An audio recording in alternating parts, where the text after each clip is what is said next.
This week's Survivor episode really taught us a valuable lesson, and that was everybody could be on the same page, but not necessarily reading the same book. Go! Hello and welcome back everyone to the video series dedicated show on CBS that would love to have a seat at the Queen's bench. That's right, we're talking about Survivor Season 40, Winners at War, Episode 4. And let's start off where last episode left off, and that was Ethan being voted out, being blindsided at the last tribal council. Sele came back from tribal, and everything was a little bit at a weird stance a bit. We had Adam doing his apology tour to everybody, and then we had Boston Rob and Parvati trying to come up with a new plan to make it farther into the game now that they know they're on the bottom of the whole tribe. Now flip that over to the DeKalb tribe experience, and it's a completely different vibe to their tribe. Everyone's happy, everyone's on a morale boost, they're eating well, and then they look over to see the couple of people that are on the edge of extinction, and that was a perfect transition over to the edge of extinction. And I know in the fan standpoints, we're a bit high and low on the whole edge of extinction experience. We don't know how much we want in each episode, and I will say that the majority of the first 15 minutes of this episode was dealt with edge of extinction. There's 4 people on there now, and they get a new clue on how they can get another fire token. And this time it's a task that they have to complete rather than find something, unlock something, to then sell it to somebody else in private for a fire token. This is a task, and it's going to be a tremendously difficult task to complete to get this fire token. And what the clue says is that there are designated wood piles very high up on the other side of this island that everyone is having to go travel to. There's 20 pieces of wood in this wood fire pile. You have to then transfer this wood down to their campsite on the edge of extinction, and you have to do it one piece at a time.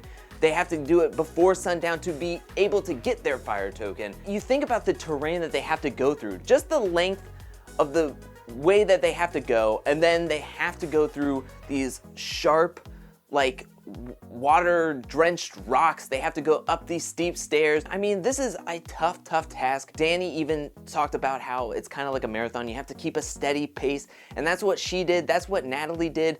Amber was having difficulties, but Ethan was having real difficulties.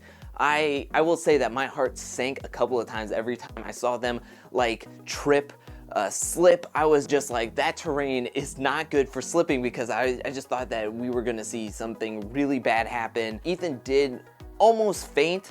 He was sitting on the rocks. They had to have a medic come in, check him out, take his blood pressure. His blood pressure was dangerously low, and that if he felt faint, that he was going to faint. And it was just very heartbreaking knowing his backstory and everything that he's dealt with cancer. He even said that he only had 4 pieces of wood left to transfer, and to be that close and to almost feel like you have to give up. But he was able to rest up. He was able to figure out a way to keep on pushing. He had 1 log left, and it was very emotional, especially when everybody went up with him to get his last piece of wood and to come down, and everyone finished it. Everyone let out a real big cry at the end of it. It was super endearing, super inspirational, and just, I don't know, it was very emotional to start off this episode, but it was kind of like a you can do it kind of attitude, and I just really appreciated it.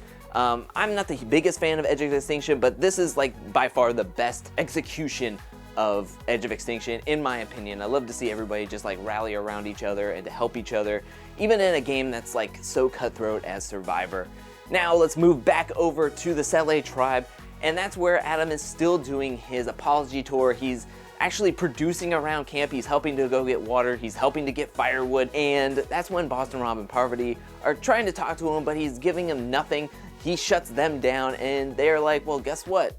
That they're still in the back of everybody's mind that you were playing both sides, and we can use that to our advantage. And they go instantly over to Michelle and Jeremy and tell them that Adam was trying to start some work up with them. And that's when Jeremy and Michelle are like, we need to get Adam out right away. Like, the next time we have it, he's going out. We can't trust him. We can't keep on babysitting him over and over again. So Adam's in a very bad predicament. Now we flip over to the DeKalb tribe, and again, it's totally different. Everybody's having a good time. Everybody's singing Kumbaya and doing like team building exercises. Tyson and Sarah are very close. We have like a Tyson, Sarah, Tony kind of like friendship melding together. And then Tyson talks about his concerns about camp, that everybody is having a good time, everybody's kind of forming these friendships. However, this is a game where there's gameplay happening every single moment of every single time, that everybody is thinking about the game. Like, we can't all be friends at this point. So he's actually viewing the tribe and finally figuring out that there are people in there that are flying so below the radar, that these bigger names, that these people that have played more than once and have these connections are going to be going after each other, whereas that there's these 4 players, and he even names Tyson, Nick, Wendell, and then has trouble remembering Sophie's name, that she is flying so underneath his radar that he didn't even remember her name. He even goes to Tony and Sandra to tell them about this kind of epiphany, and Sandra is just like this person that is just taking all this information in. If you're gonna give her information, she's going to gladly accept it, but she's not gonna buy everything that you're selling. She's not naive or as gullible. She's going to make up her own mind and her own decision, and that's what really got her to her 2 wins. She thinks that this is a big old ploy that he's trying to put in everybody's minds to get the spotlight off of him. Tyson is on her hit list at the moment, and she's not gonna be buying everything that he's selling, especially at this point in the game. Now let's go on to the immunity challenge for this episode, and this is a pretty straightforward immunity challenge. There is going to be a boat. There's 3 people going to be sitting in the boat, while the other 4 people on the tribe are going to be like the horses on a horse carriage, and going to be propelling this boat via their swimming abilities. They're going to go to a floating platform that has stairs and a piece of 2x4 that you're gonna have to be balancing on to jump off of to grab these 3 keys. Once you have these 3 keys, you're gonna get back in the boat. They're going to be swimming up to another floating platform where there are going to be puzzle pieces. The first tribe to put their puzzle together will not only win immunity, but win a whole bunch of chickens that lay eggs. We had to get that clarification. And so the people that are going to be in the water for Cele is Boston Rob, Michelle, Jeremy, and Ben. The people that are going to be in the water for Decal are Tyson, Yule, Wendell, and Sarah. The people in the boat for Cele is Parvati, Denise, and Adam. The people going to be in the boat for Decal is Nick, Sophie, and Kim. They get off to a good momentum first start. Both teams get to the platforms with the keys pretty evenly.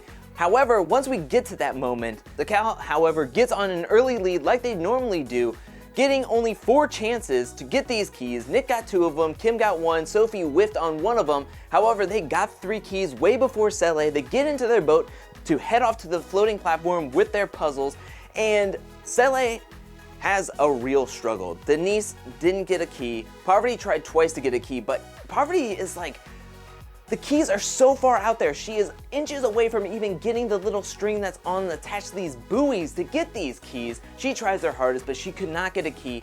Adam gets the first 2 and really struggles to get the key that's the farthest away from the platform. Again, he tries 3, maybe 4 times. By the point he gets that final key for his team, the other tribe, Decal, is already getting their puzzle pieces out. They're putting puzzle pieces on these 3 wooden stakes. However, they get to the puzzle pieces, they open it up, and I don't know if it was like divine intervention or just like their brains in like immaculate overdrive, because Michelle and Boston Rob weren't even missing at all with these puzzle pieces. They knew exactly what the puzzle pieces were to go to, when to drop them. At one point, Decal was even taking off puzzle pieces on their puzzle, which was not a good sign for them whatsoever, because Sally was just going forward. They didn't even make an incorrection whatsoever as they were putting their puzzle pieces together, and their puzzle was done first. What a comeback for Cele as they won immunity, chickens. Now Decal is put in a weird predicament as they have to go back to their campsite and figure out who to vote out, and they want to keep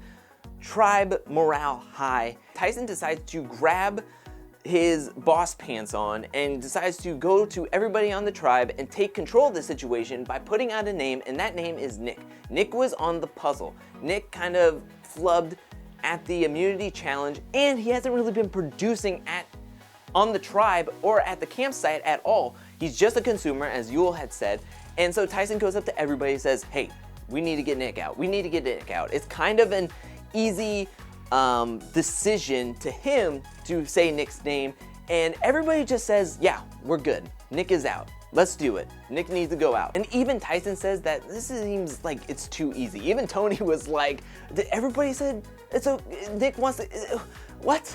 Is it really that easy, guys? And people were like, yeah, it's really that easy. Come to find out, it's really not that easy. On the other side, once Tyson is like out of the picture, everybody's like, all right, so Tyson's the real target, right? Except for when Tyson is talking to Tony, and Tyson was like, look, you and me are on the same level field. We have the same kind of name. We have the same kind of game. If I'm out, then you're the next one to go. Tony gets kind of freaked out. He talks to Sarah. Sarah goes up to Kim. Now it's like a 4-person alliance with Tyson, Tony, Sarah, and Kim, and they need to get a 5th person to get the numbers, and that's when they go to Sandra. Sandra is gonna make up her own decision and her own reasoning on why they need to get somebody out. And the point to get Tyson out is that he's a dangerous player, and he said her name first. So to me, I kind of felt like, okay, she's not gonna vote to keep Tyson in. And that's kind of what happens, but let's not jump the gun too much as we go on to the tribal council this episode. Some people are talking about the swap, and if there is ever a swap, who is going to be cohesive with the DeKalb tribe? Who's going to be DeKalb strong if they go to a swap or a merge? And everybody essentially says that, hey, we'll all be DeKalb strong. Not everybody is going to be buying that either. They also talked about being starstruck, that more of the newer players and newer winners are kind of starstruck with the people that have played the game, and even some of the older players have been starstruck with the people that are on their own tribe. Jeff even asked Sandra if she was ever starstruck, and she's like, no, I've won twice. Why would I ever be starstruck? I mean, realistically, I totally agree with her on that sense. And then we get down to the vote, and the vote is a little bit weird as we have 1 vote for Nick, which is of course Tyson, 1 vote for Kim, for I guess if Tyson had an idol, that there would be a 1-1 tie, and then they would have to choose between Kim and Nick. And then the rest of the vote was for Tyson to be voted off the tribe, and that's where Tyson even gets up and was like, I should have saw it coming. It seemed too easy. It was really too easy. And that's when Jeff puts his torch out, he goes down, and he has to pass down his fire token to somebody. And this is where we get the raw emotions from Tyson, where he's like, I don't want to give this to anybody. Can I just eat it or throw it away? Like, I don't want to give this to anybody. He does give it to Nick for some reason. I thought maybe Boston Rob or Kim, maybe the Poker Alliance was kind of real. However, he gives it to Nick for some reason. I give it to him, and he goes off to the edge of extinction. But that's where this episode ends. What'd you think about this episode? Let me know that in the comment section below. Were you hoping that they would get Nick out instead of Tyson, or are you happy that they got Tyson out, or did you want somebody completely different than those two to be voted out? Let me know that in the comment section below. What did you think about the huge comeback that Sally had? Let me know that in the comment section below. And what do you think about Tyson going to the edge of extinction? How do you think that changes the atmosphere and everything at the edge of extinction? Do you think they'll still have camaraderie around one another, or do you think it's gonna start getting a little bit crowded at the edge of extinction? Let me know that in the comments section below. And also, what do you think about the whole swapping tribes that we saw in the preview at the end of this episode going to the next episode? What do you think about the swap? What do you think about Michelle and Wendell going to be on a tribe together, that they're exes and now they're gonna have to mix and be on the tribe together? Do you think that they're going to form a power alliance with one another, or do you think they're gonna kind of be at odds and ends? Let me know that. Let me know anything and everything you have to say about Survivor Winners at War. I'm so excited about this season. I'm still excited. I can't wait for the next episode. But what do you think? Let me know that in the comment section below. While you're down there, hit that like and subscribe button. I'll be back really, really soon with a ton more content. I have so much challenge content coming out. It's crazy. I'm gonna have more fantasy cast videos, top 10s, top 5s, brief histories, and conspiracy theory videos about this season coming up. Also, join me every Thursday for Survivor review and recaps. But until then, peace.